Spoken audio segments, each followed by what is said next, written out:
NIOS class 10th SST یعنی social science کا یہ جو ہے 10ویں کلاس کا ہے TM ہے، سولو TM ہے اردو میڈیم کا، آپ دیکھ سکتے ہیں، اس کی PDF بھی اویلیبل ہے ہمارے پاس، آپ ہم سے کانٹیکٹ کر کے وہ بھی حاصل کر سکتے ہیں۔ تو پہلا سوال ہے جاگیردارانہ نظام کے تحت غلاموں کی زندگی اور فرائض کے بارے میں لکھیں۔ دیکھیے جاگیردارانہ نظام کے تحت غلام مالک کے زمین سے بندھے ہوئے کسان تھے اور انہیں چھوڑنے کی آزادی نہیں تھی اور ان کے کھیتوں میں کام کرتے تھے، مزدوری کی خدمت فراہم کرتے تھے اور کرایہ اور ٹیکس کی ادائیگی کرتے تھے۔ ان کے فرائض میں کھیتی باڑی، تعمیر اور جاگیر کی دیکھ بھال شامل تھی۔ اب دوسرا سوال ہے اس کے اندر کہ جو ہندوستانی زراعت کی درپیش بڑے چیلنجز کا جائزہ لیجیے، مطلب ہندوستان کو جو کھیتی باڑی میں چیلنجز ہیں ان کے بارے میں۔ تو اس کا جواب لکھیں گے فصل کی پیداوار میں جمود مطلب جماؤ، چاول اور گندم جیسی اہم فصلیں محدود ترقی خوراک کی حفاظت کے لیے تشویش کا باعث ہیں۔ کھاد، بیج اور مزدوروں کے بڑھتے ہوئے اخراجات، پنجاب جیسی ریاستوں میں آبپاشی کے لیے زمین پانی کو زیادہ استعمال۔ تیسرا لکھیں گے میونسپل کونسل کے کاموں کو بتائیں۔ جواب ہے صحت اور صفائی، شہر کی صفائی کا انتظام، کوڑا کرکٹ کو ٹھکانے لگانا، غیر صحت مند بخش اور ملاوٹ والے کھانے کی اشیاء کو فروخت کی روک تھام، بجلی پانی کی فراہمی، بجلی اور پانی کے صاف پانی کی فراہمی کو یقینی بنانا، تعلیم، پرائمری اسکول اور خواندگی کے مراکز کو برقرار رکھنا، پیدائش اور موت، شہر قصبے میں پیدائش اور اموات کے اندراج سے متعلق ریکارڈ، یہ سارے کام۔ چوتھا سوال ہے کہ ہندوستان کے قدرتی ورثے کے تحفظ میں جنگل حیات کی پناہ گاہوں اور قومی پارکوں جیسے اقدامات کی تاثر کا تجزیہ کیجیے۔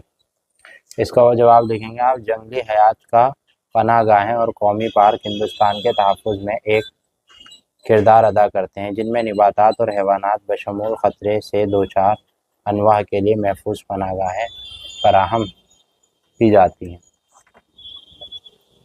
یہ محفوظ علاقے حیاتیاتی تنوع کے باعث سیاحت کے طور پر کام کرتے ہیں، سیاحت گھومنے جہاں ماحولیاتی نظام کو اس کی قدرتی حیات میں برقرار رکھا جاتا ہے، جس میں پرجاتیوں کو انسانی مداخلت کے بغیر پھلنے پھولنے کا موقع ملتا ہے۔ غیر قانونی شکار، جنگلات کی کٹائی اور غیر قانونی شکار جیسی سرگرمیوں کو منظم کرتے ہوئے یہ اقدامات جنگلی حیات کو تحفظ کو یقینی بناتے ہیں۔ پانچواں ہے کہ ماحولیاتی انحطاط میں حصہ ڈالنے میں اربنائزیشن کے کردار اور اس سے منسلک چیلنجز جیسے بڑھتی ہوئی آبادی، آلودگی اور فضلہ کی پیداوار کا تجزیہ کریں۔ اس کا جواب ہے کہ بڑھتی ہوئی آلودگی شہری علاقوں میں صنعتی سرگرمیوں، گاڑیوں کی آمد و رفت اور گھنی آبادی جس کی وجہ سے ہوا، پانی اور شور کی آلودگی میں اضافہ ہوتا ہے۔ صنعتیں اور گاڑیوں کے ذرات سلفر ڈائی آکسائڈ اور نائٹروجن جیسے آلودگی کا اخراج کرتی ہیں۔ فضلہ پیدا کرنا شہری کاری کے نتیجے میں میونسپل ٹھوس فضلہ کے اعلیٰ سطح ہوتی ہے، جس کی وجہ سے کھیت اور آبادی کی کثافت میں اضافہ ہوتا ہے۔ کچرے کے انتظام کے غلط طریقے بشمول ری سائیکلنگ اور ٹھکانے لگانے کی ناکافی سہولت وغیرہ۔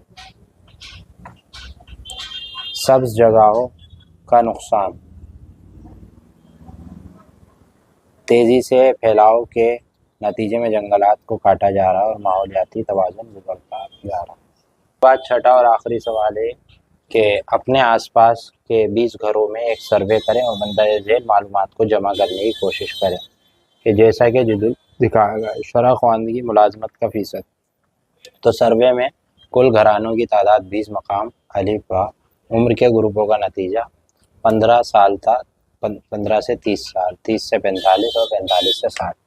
تو دیکھیے اندراج بنانا ہے آپ کو، 15 سال تک مرد ہے، خواندہ ہے، بے روزگار ہے، اسکول جاتا ہے، اسی طرح یہ سارے ایسے ہی لکھ دیجیے گا۔ اس کے بعد اگلے پیج پہ بھی ہے ایسے ہی بنانا ہے سب کا، 5واں، 6واں، 7واں، 8واں، 9واں، 10واں، 11واں، اس طرح کرتے کرتے آپ 18 تک پہنچ جائیں گے۔ اس کے بعد 19 اور 20. پھر کل خواندہ 1 پڑھا ہوا 16, کل سروے 20, خواندگی 80%. کل روزگار ہر ایک روزگار 10, 15 اور اس سے اوپر کے روزگار 12. مجموعی طور پر خواندگی کی شرح 80% جو کہ تعلیم کی اچھی سطح اٹھاتا ہے. روزگار کی شرح جو کہ سازگار ہے. ٹھیک ہے جی.